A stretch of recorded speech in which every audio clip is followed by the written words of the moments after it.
तुम्हें याद नहीं है कि राजस्थान के लोगों को याद दिलाऊं याद?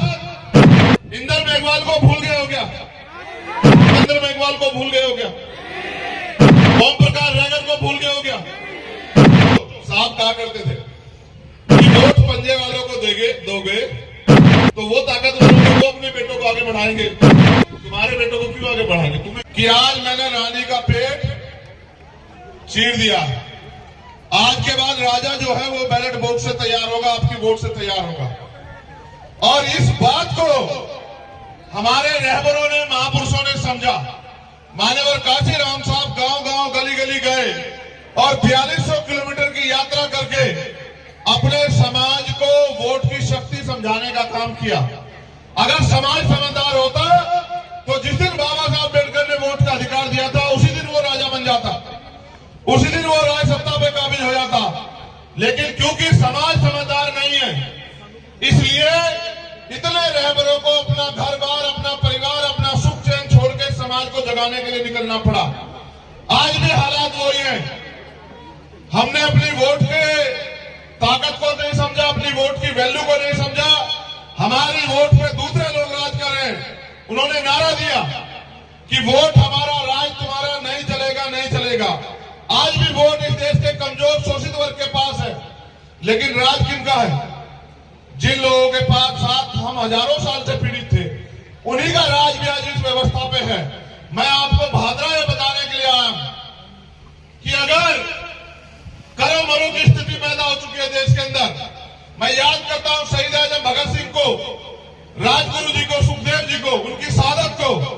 उन्होंने आखिरी याचिका में कहा था कि युद्ध जारी है और युद्ध तब तक जारी रहेगा जब तक कुछ चंद ताकतवर लोग भारतीय समाज और श्रमिकों यानी कि मजदूरों की जो आर्थिक स्थिति पे उसमें एकाधिकार बना के रखेंगे, तब तक ये युद्ध जारी रहेगा। आज भी किसानों को उनकी फसल के दाम नहीं मिलते, आज भी मजदूरों को उनकी न्यूनतम वेतन नहीं मिलता। अभी अभी किसानों के लिए एक और प्राणाघात हुआ, प्राकृतिक मार्ग में ओला पड़ गया। मैंने खुद देखा कि हमारे यहां वैश्य का किसान रो रहा है। सरकार मुआवजे की बात करेगी, मुआवजे के नाम पे किसी को 10 रुपए पकड़ाएगी, किसी को 20 रुपए पकड़ाएगी, किसी को 50 रुपए पकड़ाएगी, यानी कि उनकी मेहनत से मजाक करेगी। यही हो रहा है इस व्यवस्था में।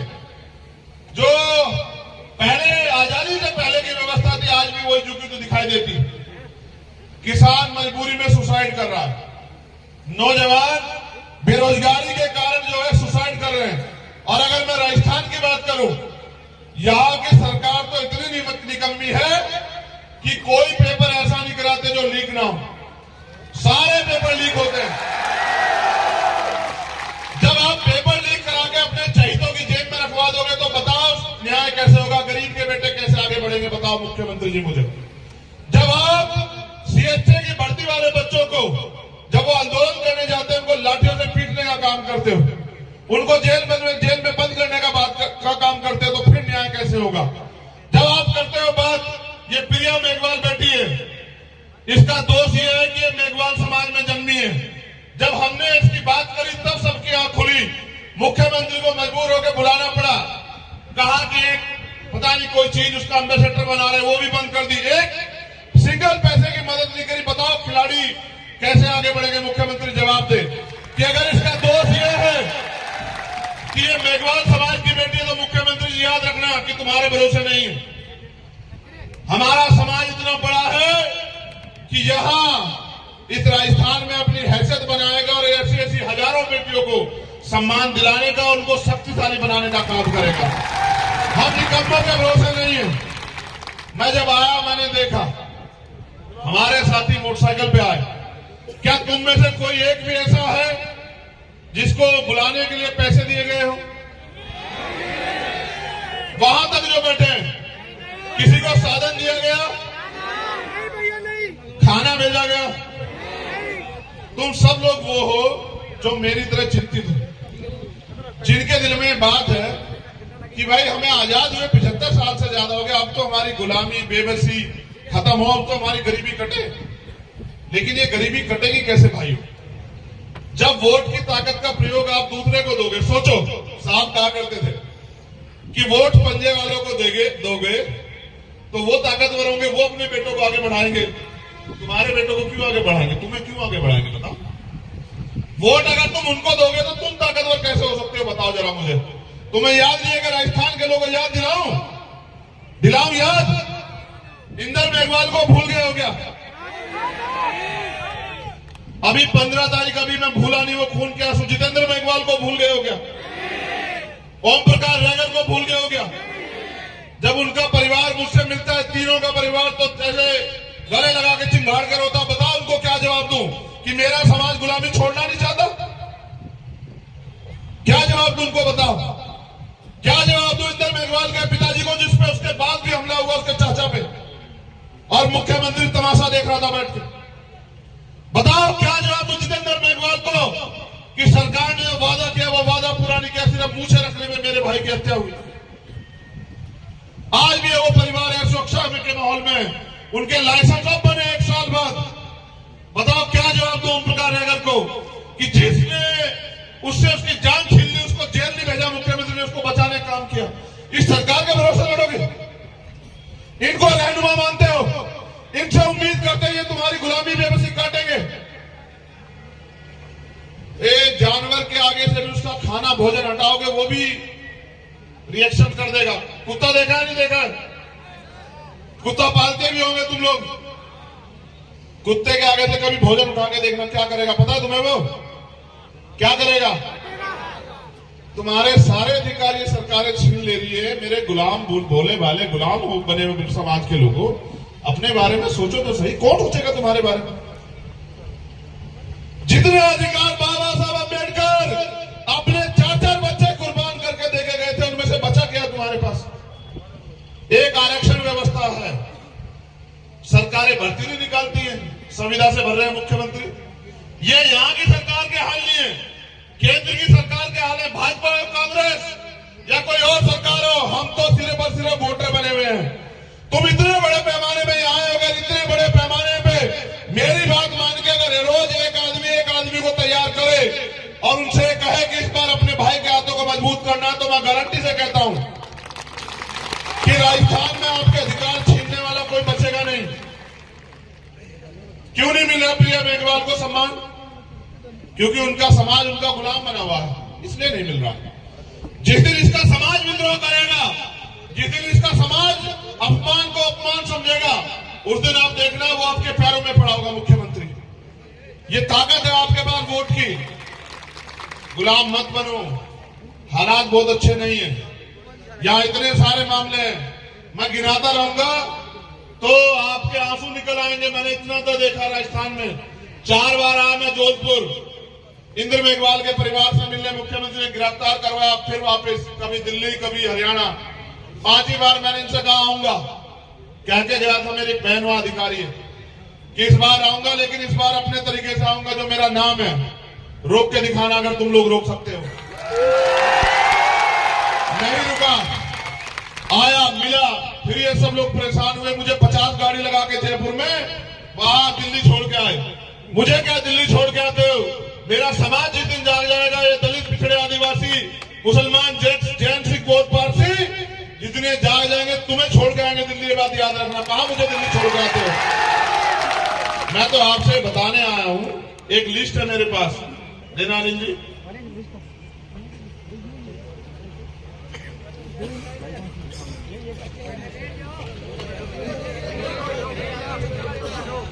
ये यहाँ के एक मामलों की लिस्ट है मेरे पास, हमारे साथियों ने दी है बना के। मैं इसलिए वो कर रहा हूं क्योंकि इंटेलिजेंस के लोग भी यहाँ, एडमिनिस्ट्रेशन के भी हैं, मीडिया के भी हैं, शायद हमारी बात को उठा दें और हो सकता है कान में से रुई निकाल के मुख्यमंत्री जी सुन लें। सुनना उनना तो है नहीं। देखो, जालसाजों के चक्कर में मत आना। आप सिलेंडर भी देंगे, अब राशन भी देंगे, 4.5 साल नहीं दिखे। अब चुनाव आ रहा है, सब देंगे। अब आपके पैर भी धोएंगे, आपके पैर भी पकड़ेंगे, आपके जूतों के फीते भी बांधेंगे, क्योंकि अब आपकी जो सबसे बड़ी ताकतवर, जो करोड़ों रुपए से ताकतवर है, आपकी वोट, वो छीननी है ना आपसे, उसको चुराना है ना, उसको लूटना है ना। उसको लूट के अपनी ताकत बना के आपकी खाल में उतारेंगे 5 साल। ये भी इसके लिए भी तैयार है ना मेरे लोगों। अगर इस बार गलती करोगे, इनके भरोसे रहोगे, तो अगली 5 साल जो खाल उतरेगी उसके जिम्मेदार भी आप लोगों ने, मुझसे मत कहना। मैं तो आपको रास्ता दिखा सकता हूं। मुझे बाबा साहब अंबेडकर ने अकेले को नहीं समझाया, किताबों में आपको भी समझाया। मैंने उनको जीते जी नहीं देखा, मेरी उम्र उनसे बहुत कम है। मैंने उनको किताबों में देखा, क्योंकि उन्होंने मुझसे कहा, मैं समझता हूं स्पेशल मुझसे कहा कि पॉलिटिक्स इज द मास्टर की, राजनीतिक सत्ता वो चाबी है जो आपकी सारी परेशानियों को हल कर सकती है। यह भी कहा कि राजनीति में हिस्सेदारी ना करने का सबसे बड़ा नुकसान यह है कि अयोग्य लोग आपके ऊपर शासन करेंगे। आप ये बताओ, ये मुकेश गरीब का बेटा यहां से आगे क्यों नहीं बढ़ सकता? आप बताओ मुझे, क्या इसमें कोई कमी है पैसे वाला ना होने के अलावा?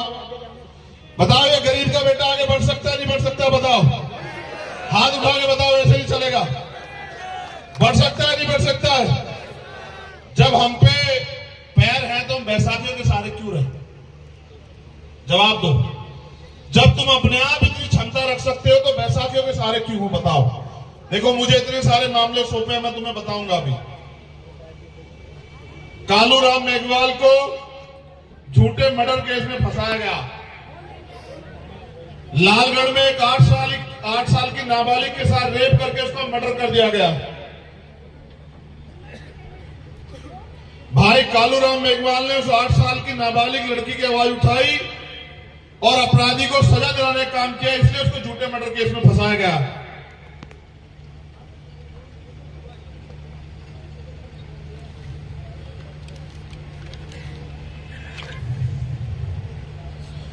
किसानों की कुछ समस्याएं गौर करना, मीडिया के साथी भी यहां हैं।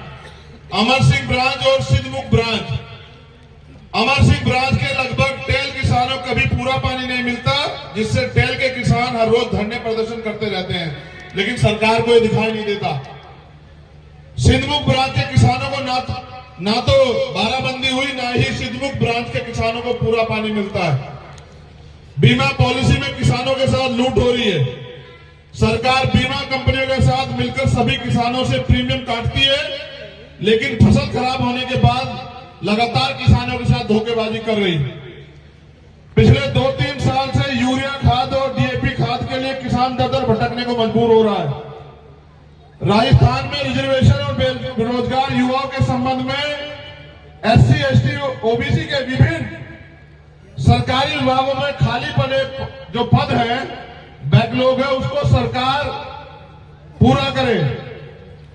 हो सकता है घोषणा कर दे मुख्यमंत्री, पूरा नहीं कर सकते। इतने अच्छे होते तो 4 साल में बहुत नौकरियां देते हमारे लोगों को। राजस्थान न्यायिक सेवा और प्रशासनिक भर्ती में इंटरव्यू आधारित भेदभाव को समाप्त करें। पारदर्शी तरीके से चयन प्रक्रिया बनाई जाए। संविदा प्रथा को समाप्त करके स्थायी नियुक्ति प्रदान की जाए। जलदाय विभाग में बहुत सी कम भर्तियां निकली है, पिछले सालों से इन भर्तियों को निकालकर भर्ती की जाए। आजकल सरकारी नौकरियां बहुत ही कम होती जा रही है, इसलिए प्राइवेट सेक्टर में भी SC, ST, OBC को उचित प्रतिनिधित्व प्रदान किया जाए। ये इनकी मांग है, मैं इसके सहमत में नहीं हूं। मैं तो कहता हूं जितना प्राइवेट सेक्टर है उसको सरकारी कर दो और उसमें SC, ST, OBC के बच्चों को आरक्षण दो, उनको आगे आने दो, उनको नौकरियां करने दो, उनको पैसे वाला बनने दो।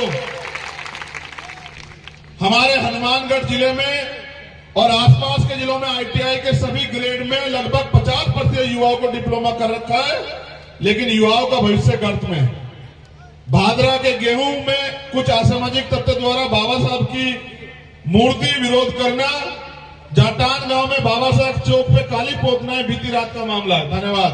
अब मेरी बात पे गौर करो। धूप निकली है, तुम्हारे जीवन में भी उजाला आएगा। धूप इसलिए निकली है, इससे घबराओ मत। देखो,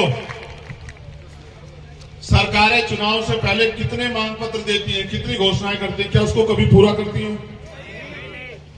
करती है नहीं करती है? आवाज कम क्यों हो रही है? रोटी नहीं, जोर लगा के आवाज दो। नहीं करती है, हर बार आपको ठगती है। आप लोग ठगे जाते हो। कितनी बार ठगे जाओगे भाई? इस 75 साल में ठगने के अलावा सरकारों ने कुछ किया है क्या? मैंने मध्य प्रदेश को 12 फरवरी में एक रैली की थी। मैंने वहां उस दिन अपने लोगों से कहा, आज आपसे भी कह रहा हूं, अपने जिले की मांगों का एक पत्र बनाओ। मांग का पत्र मुझे सौंपो और आपकी एक एक मांग चुनाव खत्म होने के एक दिन बाद जिस दिन आपकी सरकार बनेगी उस एक एक मांग को पूरी करके देने की जिम्मेदारी मैं आपसे लेता हूं। मैं झूठ नहीं बोलता हूं। मैं किसान भाइयों से भी कह रहा हूं कि उनके साथ भी जो अन्याय हो रहा है, उन्होंने 75 साल से मैं भरोसा किया, क्यों पड़े उनके चक्कर में? ये आपसे वोट लेते आपको भूल जाते, क्यों इनके चक्कर में हो? इनको बदलो और नई पीढ़ी को मौका दो। यहां मुस्लिम समाज के भाई भी हमारे हैं, वो भी मुझसे कह रहे थे साहब हमारे साथ अन्याय हो रहा है। मैंने एक घटना बहुत दुर्दांत देखी कि राजस्थान से 2 नासिर और जुनैद को फर्जी गोरक्षक उठा ले जाते हैं। पुलिस की मौजूदगी में, सरकार की मौजूदगी में इनके आंख के नीचे लोग उठा ले जाते हैं, उनको पीटते हैं, इतना पीटते हैं कि वो मरणालात हो जाते हैं, फिर उनको जिंदा जला देते हैं। ये आजाद भारत है। कहां आजाद है देश के अल्पसंख्यक समाज के लोग? उनसे भी कह रहा हूं, करौली में दंगा हुआ, आप रोते रहते हो कि फलानी पार्टी की सरकार में दंगे होते हैं, इनकी में भी हुआ। इनके भरोसे रहोगे तो जो मैंने घटनाएं गिनाई उनके जिम्मेदार आप हो या नहीं हो बताओ। अगर आपने इन पे भरोसा ना किया होता 2 अप्रैल के मुकदमे वापस लिए सरकार ने? लिए बताओ। तो इनके भरोसे रहोगे क्या आप लोग? इसलिए आपसे कहने आया हूं, जरूरी नहीं, जिंदगी का कोई पता नहीं है कब जीवन का आखिरी पल हो, लेकिन जिस तरह से हमारे शहीदे आजम और उनके साथी जिए उसी तरह से जीना है। अगर कल की मौत आती आज आ जाए, लेकिन स्वाभिमान, सम्मान और आपके अधिकारों से समझौता बिल्कुल नहीं होगा, किसी कीमत पे नहीं होगा।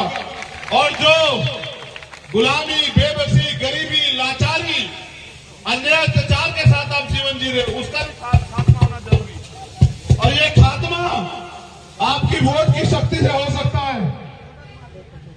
साहब कहते थे जिस कौम को मुफ्त के खाने की आदत हो जाती है वो कौम कभी तरक्की नहीं कर सकती। आपको अपनी लड़ाई अपने कंधों, अपने पैरों पे लड़नी पड़ेगी। भेड़ बकरी की तरह मत करो। तुम समाज के योद्धा हो, तुम्हारी गुर्राहट होनी चाहिए, भेड़ बकरी की तरह मैं नहीं होनी चाहिए। हेलो,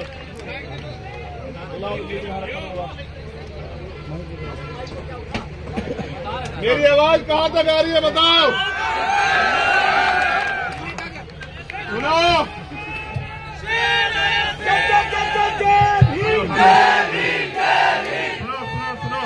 एक मिनट, शेर भी जानवर होता है। मैं इंसान हूं, इंसानों के दुख दर्द को समझता हूं, गरीब का बेटा हूं।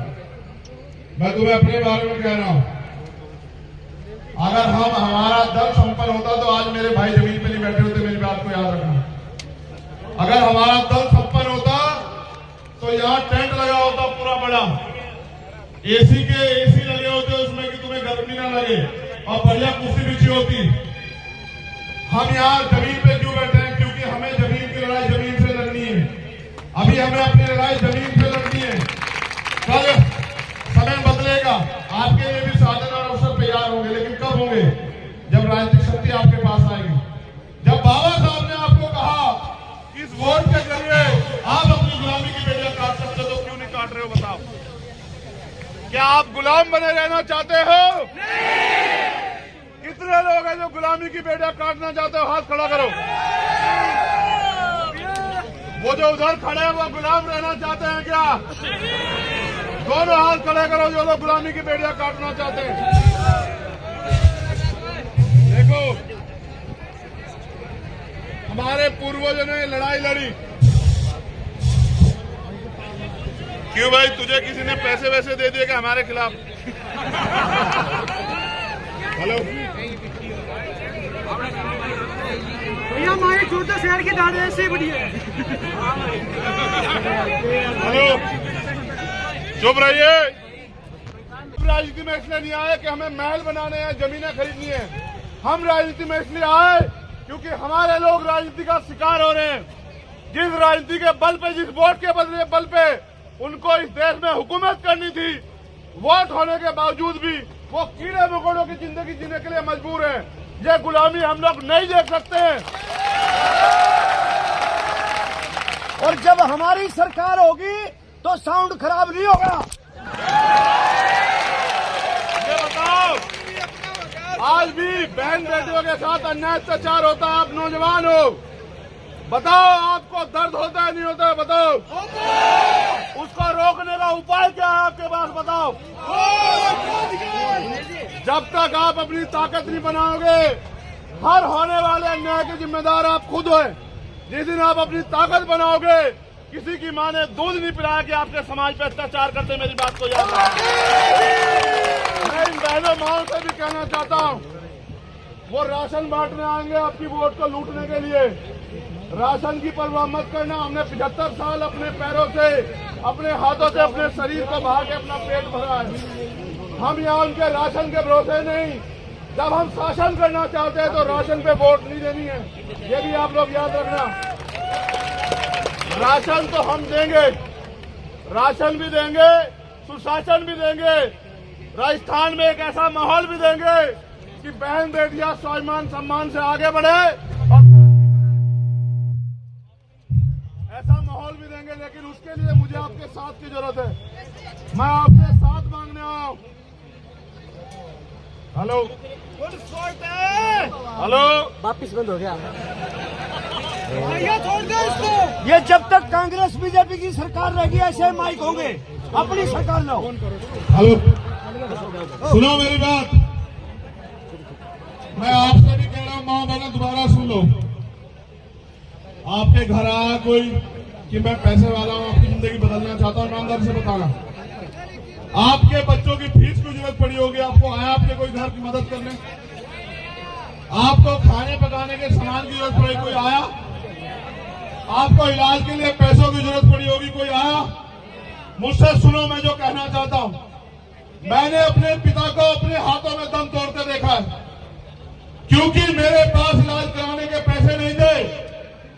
अमीरों के बच्चों का इलाज प्राइवेट हॉस्पिटल में होता है और गरीबों के बच्चे सरकारी अस्पताल के बाहर मरते हैं। मैंने अपने पिता को खोया, उसलिए तय किया था कि किसी गरीब को इलाज, पैसे कमी कारण, इलाज के कारण नहीं मरने दूंगा। लेकिन अभी नाकामयाब हूं, क्योंकि आप लोग मेरा साथ नहीं दे रहे हो। आप मेरा साथ दो। मैं आपको कह रहा हूं, ना कोई गरीब इलाज के कमी कारण मरेगा, ना किसी बच्चे के सपने इसलिए कुचले जाएंगे कि उसकी जेब में पैसे ना हो। ताकत बनाओ, चाहे विदेश में जाके पढ़ना, चाहे यहाँ पढ़ना, चाहे रोजगार करना, चाहे खेती करना, हर चीज की गारंटी आपको अपना दल देगा। फैसला आपको करना है। निकम्मों के भरोसे रहना है या अपने दल को ताकत देनी है। जरूरी नहीं मैं भागना बाद में आऊं। आज ही कह के जा रहा हूं, आपका असल खून हूं। आपकी नजरें नहीं झुकने दूंगा अगर आपने साथ दिया। मेरी बात को याद रखना। दोनों हाथ उठा के बताओ, मेरी मदद करोगे नहीं करोगे? बताओ। जिसके दिल में भरोसा ना हो मत उठाओ। अगर आप मेरे काम से सहमत हैं, भीम आदमी के हमारे साथियों की मेहनत से सहमत है, अगर आप आजाद समाज पार्टी के लोगों के संघर्ष से सहमत हैं, अगर आप गुलामी की बेटियां काटना चाहते हो, तो दोनों हाथ बढ़ा के मेरे साथ कहो कि हम आपके साथ हैं। मेरी आवाज ज्यादा आपकी कम है। कहो हम आपके साथ हैं। कहो हम आपके साथ हैं। अब मेरी बात पे गौर करो।